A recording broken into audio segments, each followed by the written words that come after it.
সুপ্রিয় দর্শক, আজকে আপনাদের জন্য আরো একটা ইম্পোর্টেন্ট ভিডিও নিয়ে এসেছি। সেটা আপনাদের প্রশ্ন থেকেই তৈরি করা।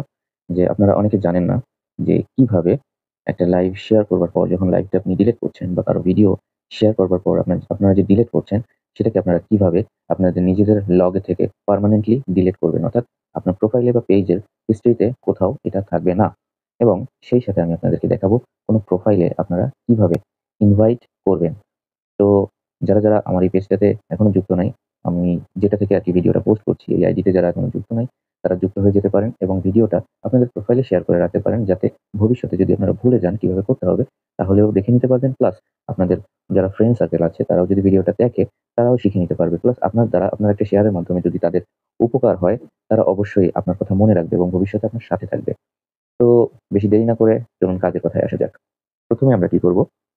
প্রথমে আমরা ফেসবুকের ভিতরে যাব।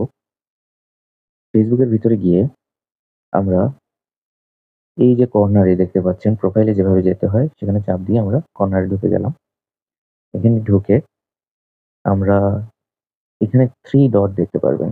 3 ডট একদম উপরে আমি আপনাদেরকে এই যে দাগ দিয়ে দেখাচ্ছি 3 ডট। 3 ডটে ঢুকলেন। এবার নিচের দিকে দেখবেন মাঝামাঝি জায়গায় অ্যাক্টিভিটি লগ আমি আপনাদেরকে দাগ দিয়ে দেখাচ্ছি। এই হচ্ছে অ্যাক্টিভিটি লগ। অ্যাক্টিভিটি লগে যাবার পরে অ্যাক্টিভিটি লগের ভেতরে আপনারা এই যে দেখতে পাচ্ছেন ট্র্যাশ, এই ট্র্যাশের ভিতরে চাপ দিবেন। ট্র্যাশের ভিতরে চাপ দেওয়ার পর আপনারা দেখবেন যে আপনাদের শেয়ার করা কিছু জিনিস আছে, যেগুলো আপনি শেয়ার করেছিলেন।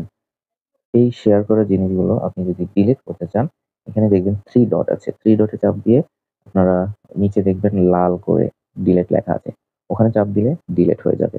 এছাড়া আপনি যদি একসাথে সব ডিলিট করতে চান তাহলে অল এ চাপ দিবেন, অল সিলেক্ট করবেন। অল সিলেক্ট করে যখন আপনি নিচের দিকে দেখবেন আরেক জায়গায় রিস্টোর তার পাশে 3 ডট আছে। ওই 3 ডটে চাপ দিবেন। দেখবেন ডিলিট লেখা আছে। ওই ডিলিটে যখন আপনি চাপ দিবেন তখন আপনার কাছে পাসওয়ার্ড চাইবে। পাসওয়ার্ডটা দিলেই সবগুলো একসাথে ডিলিট হয়ে যাবে। তো এটা হচ্ছে আপনার অ্যাক্টিভিটি লগ কিভাবে ডিলিট করে সেটা আপনি দেখে নিলেন। এইবার কি করবেন? এইবার আপনাদেরকে দেখানোর পালা হচ্ছে কিভাবে ইনভাইট করে। তো এর জন্য কি করবেন? সাপোজ আমি আমার প্রোফাইল থেকে আপনাদেরকে ভিডিওটা দেখাচ্ছি। তো আমি আমার প্রোফাইল থেকে সার্চ দিয়ে আমার পেজে যাব। তো পেজে কিভাবে যাব? আমি পেজে সিলেক্ট করলাম। এভাবে সার্চ দিলাম আমার পেজের নাম। দেখেন পেজের নাম সার্চ দেওয়ার পর পেজটা চলে এলো। এই যে পেজটা, এই পেজটাতে আপনারা দেখবেন এই যে লাইক, অর্থাৎ আমি লাইক করে রেখেছি আমার পেজটা। লাইকের পাশে একটা 3 ডট এই যে আমি দাগ দিয়ে দেখাচ্ছি। এই যে 3 ডট, এই 3 ডটে চাপ দিবেন। 3 ডটে চাপ দেওয়ার পরে আপনারা এই যে দেখতে পাচ্ছেন invite followers and friends, followers or friends ইনভাইটে চাপ দিবেন। এই যে আপনারা লিস্ট দেখতে পাচ্ছেন, এই লিস্টের একদম কর্নারে দেখেন সিলেক্ট অল লেখা আছে। সিলেক্ট অল এ চাপ দিবেন। সিলেক্ট অল এ চাপ দিয়ে নিচে দেখবেন সেন্ড ইনভাইটস, সেন্ড ইনভাইটস লেখা আছে। এই সেন্ড ইনভাইটস এ চাপ দিবেন। ব্যাস আপনার ইনভাইটেশন করাটাও কমপ্লিট হয়ে গেল।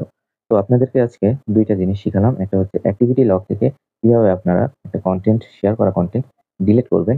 আর আপনারা দেখে নিলেন কিভাবে আপনারা আপনাদের পেজে বা অন্য কারো পেজে কিভাবে আপনারা ইনভাইটেশন দিবেন। তো দেরি না করে আমাকেও চাইলে আপনারা ইনভাইট করে ট্রাই করে দেখতে পারেন। এনিওয়েজ ভিডিওটা যদি ভালো লাগে অবশ্যই লাইক, কমেন্ট, শেয়ার এগুলো করে দিবেন। যদি প্রোফাইলে শেয়ার করতে না চান তাহলে গ্রুপে শেয়ার করে দিবেন। আপনাদের এই শেয়ার, লাইক, কমেন্ট এগুলোই হচ্ছে আমার কাছে ভালোবাসা। অসংখ্য ধন্যবাদ সবাইকে আমার ভিডিওটা ধৈর্য ধরে দেখবার জন্য। দেখা হবে আরো কোনো ভালো ইনফরমেটিভ ভিডিও নিয়ে আপনাদের সাথে। ততদিন পর্যন্ত আপনারা ভালো থাকুন, সুস্থ থাকুন এবং সুন্দরভাবে কনটেন্ট ক্রিয়েট করুন। দোয়া করি আপনাদের সফলতার। আল্লাহ হাফেজ।